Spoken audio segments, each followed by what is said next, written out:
Hi everyone, I'm Claire. Welcome back to my channel. Hope you're having a great day. Today I am going to be doing a book haul. This video is going to be super unstructured, so just hang in there with me.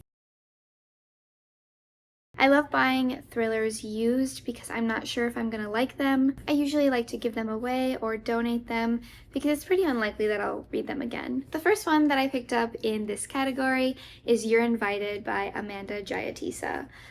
I picked this up just because it is a wedding thriller and I love any thrillers that have anything to do with events. So a vacation, a wedding, a birthday, doesn't really matter. A really quick overview, it says, this is a dangerously addictive new thriller about a lavish Sri Lankan wedding celebration that not everyone will survive. That's all I need to know.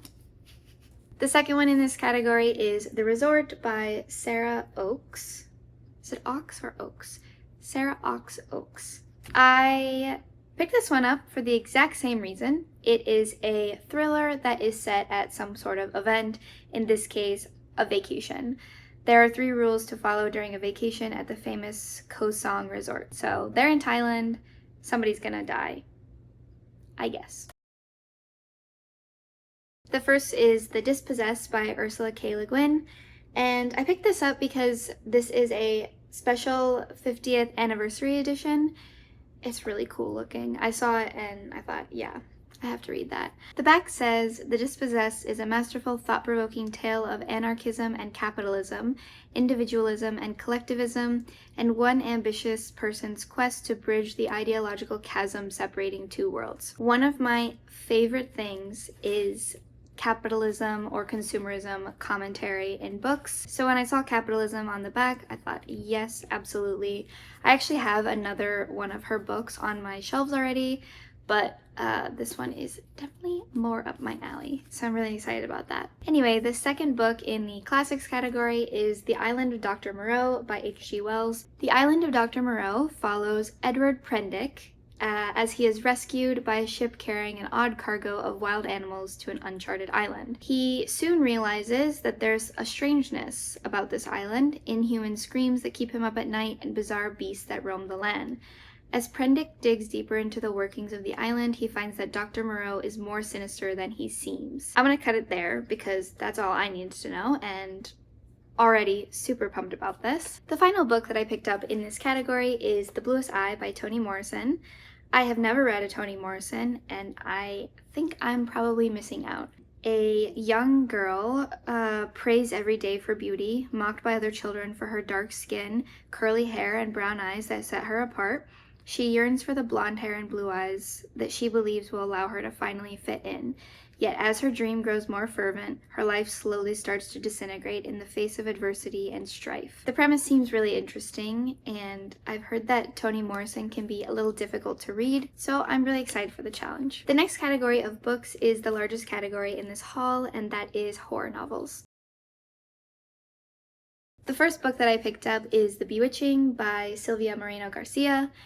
And I know this author is pretty prolific, pretty famous, but I have never read any of her books. This one was on the new release bookshelf at my bookstore, and all I had to know about it was that it was about witches, and I was pretty much sold. We follow a young woman named Minerva. Minerva is a graduate student focused on the history of horror literature and researching the life of Beatrice Tremblay, an obscure author of macabre tales. Minerva uncovers information that reveals that Tremblay's most famous novel, The Vanishing, was inspired by a true story. Decades earlier, during the Great Depression, Tremblay attended the same university where Minerva is now studying and became obsessed with her beautiful and otherworldly roommate, who then disappeared under mysterious circumstances. As Minerva descends ever deeper into Tremblay's manuscript, she begins to sense that the malign force that stalked Tremblay and the missing girl might still walk the halls of the campus. I think that's going to be a lot of fun, and hopefully it's kind of seeming maybe a little bit lighter on the horror elements,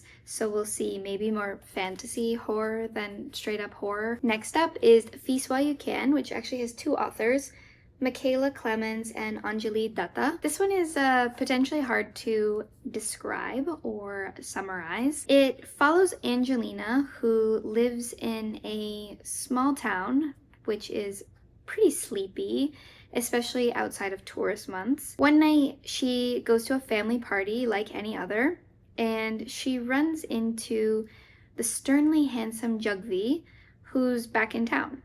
Perhaps enticed by Jugvi's arrival, an ancient evil lying dormant in those caves is awakened, nearby caves. And soon Angelina's small, contained world begins to shatter. As the monstrous force grows bolder, it begins to infiltrate Angelina's life. It finds her in the night. It guzzles on her memories. It controls Angelina from the inside. Only Jugvi's touch repels it, the final trigger for a secret, passionate romance. Can't wait to read that. I also find myself really enjoying books with two authors. I find the separate writing styles and viewpoints really interesting. And when it comes to style of book or structure, whenever I find something new like that, I get really into it. Next up is Killer on the Road and The Babysitter Lives by Stephen Graham Jones, which is a double feature. Again, structure is really winning here. I didn't even want to know what the stories were about necessarily. Both stories seem like typical camp horror plots, if I can find them. The first one is a teenager runs away from home after having another blowout argument with her mother. However, her two best friends, little sister and ex-boyfriend, all stop her from hitchhiking her way up Route 80 in Wyoming by joining her on an intervention disguised as a road trip.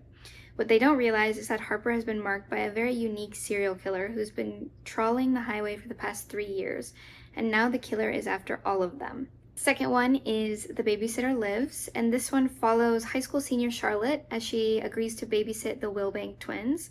She plans to put the 6-year-olds to bed early and spend a quiet night studying. The SATs are tomorrow, and checking the Native American Alaska Native box on all the forms won't help if she chokes on test day. But tomorrow is also Halloween, and the twins are eager to show off their costumes. The house is filled with mysterious noises and secrets that only the twins understand. Echoes of horrors that Charlotte gradually realizes took place 11 years ago. Soon, Charlotte has to admit that every babysitter's worst nightmare has come true. They're not alone in the house. I think that's going to be a lot of fun and probably more creepy than Killer on the Road. Last horror novel I picked up is Chuck Tingle's Bury Your Gaze. I have heard a lot about this book and I missed out on getting it from Aardvark last year. Misha knows that chasing success in Hollywood can be hell, but finally, after years of trying to make it, his big moment is here, an Oscar nomination. And the executives at the studio for his long-running streaming series know just the thing to kick his career to the next level: kill off the gay characters. Misha refuses, but he soon realizes that he's put a target on his back. And what's worse, monsters from his horror movie days are stalking him and his friends through the hills above Los Angeles.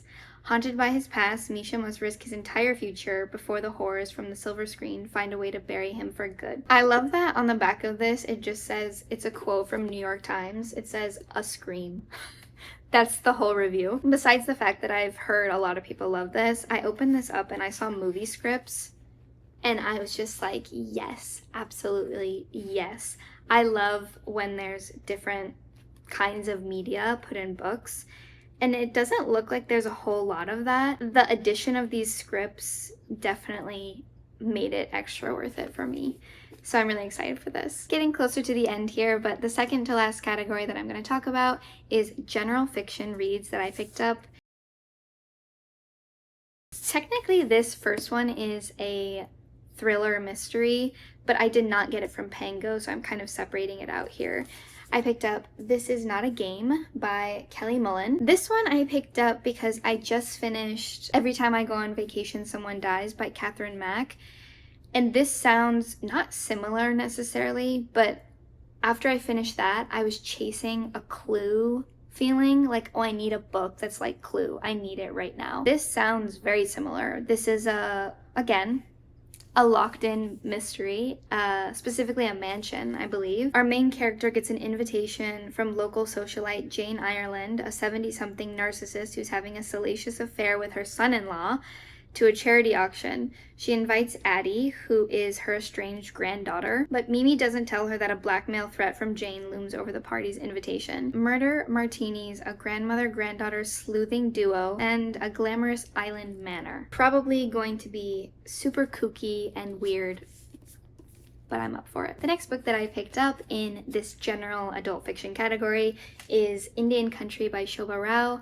I have not read Girls Burn Brighter, but I've heard a lot of good things about it, and I figured, well, why not start with this new one by her? This follows a Indian couple originally in India that were a part of an arranged marriage. For work, they moved to Montana in the US, and Montana upends all of their expectations, it says. Sagar's white co-workers do not welcome him with open arms, and Genevieve finds herself unable to forgive her sister back in India, whose betrayal led her to this marriage and this strange place. When a colleague of Sagar's is found drowned, Sagar is the obvious scapegoat. But is this death one in a long history of people of color paying the price for the white man's arrogance and expansionism? This seems very grand, and it seems like it is, just as it says at the bottom, a modern day classic. It really seems like it's going to be that. So I'm really excited to sit down with this one and get into it. One thing I also will note about my book shopping behaviors and experience in general is that nowadays when I go to buy books, I actively try and find books that I've never heard of before, especially if I'm in person. I think it's easy to, settle into getting books and picking up books that we hear a lot about and are talked about super frequently on the internet or, with friends or in book clubs. It can be interesting and fun to do it the old school way and just walk around the library or the bookstore for hours and hours on end and read a bunch of blurbs. That is exactly how I found this next book, which is Angel Down by Daniel Kraus. It is also blurbed by Stephen Graham Jones, so that's super exciting. It says, "This novel leaves you breathless."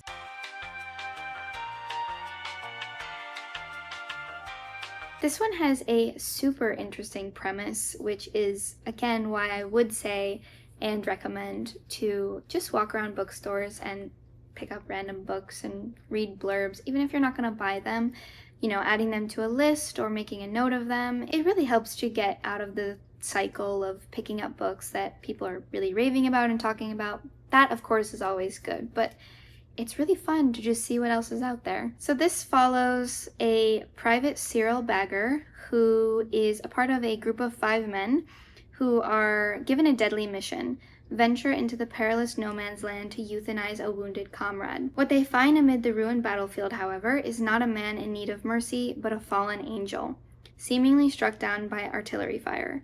This celestial being may hold the key to ending the brutal conflict, but only if the soldiers can suppress their individual desires and work together. As jealousy, greed, and paranoia take hold, the group is torn apart by their inner demons, threatening to turn their angelic encounter into a descent into hell. Wow. Wow, wow, wow. Final category of today to wrap up my first book haul on this channel is nonfiction. These are, again, 2 books that I have never heard of, but decided to just walk around and see what I could find. This first one is Smoke and Ashes by Amitav Ghosh, which I have heard of this author before, never read from him. I saw this in the nonfiction section, and it is essentially the collection of notes and information that he learned when researching the Opium Wars. It says that it's a travelogue, a memoir, and an essay in history, drawing on decades of archival research. Ghosh traces the transformative effect the opium trade had on Britain, India, and China, as well as the world at large. I went to a museum somewhat recently, earlier this year, that had a lot of art installations surrounding the Opium Wars in China, India, and obviously Britain's connection to all of that and colonialism and forced trade and all those sorts of things. And I found that really interesting, learning about that. It's kind of a collection of research as well. So that will be super interesting. The last book in this book haul video is a River Alive by Robert Macfarlane, who, as far as I know, Robert Macfarlane is a pretty prolific nature nonfiction writer. Yes. Nature, People, and Place. He wrote Underland, Landmarks, The Old Ways, The Wild Places, and Mountains of the Mind. This follows 3 different scenarios, if you will, regarding water: mountain streams of Ecuador, creeks and lagoons of India, and the spectacular wild rivers of Canada. imperiled respectively by mining, pollution, and dams. Braiding these journeys is the life story of the fragile chalk stream a mile from McFarlane's house, a stream who flows through his own years and days. It's a mind-expanding exploration of an ancient, urgent idea that rivers are living beings who should be recognized as such in imagination and law, and is funnily blurbed by Amitav Ghosh on the cover, or on the inside flap. And he says, "Is a River Alive is a beautifully written poetic testament to the vitality of the earth and the forms of politics that can be based upon that premise," which is super funny because they were not even in the same section or category of the bookstore. All right, so that about wraps up this book haul video, my first book haul video on this channel. Thank you for watching, and I hope to see you next time.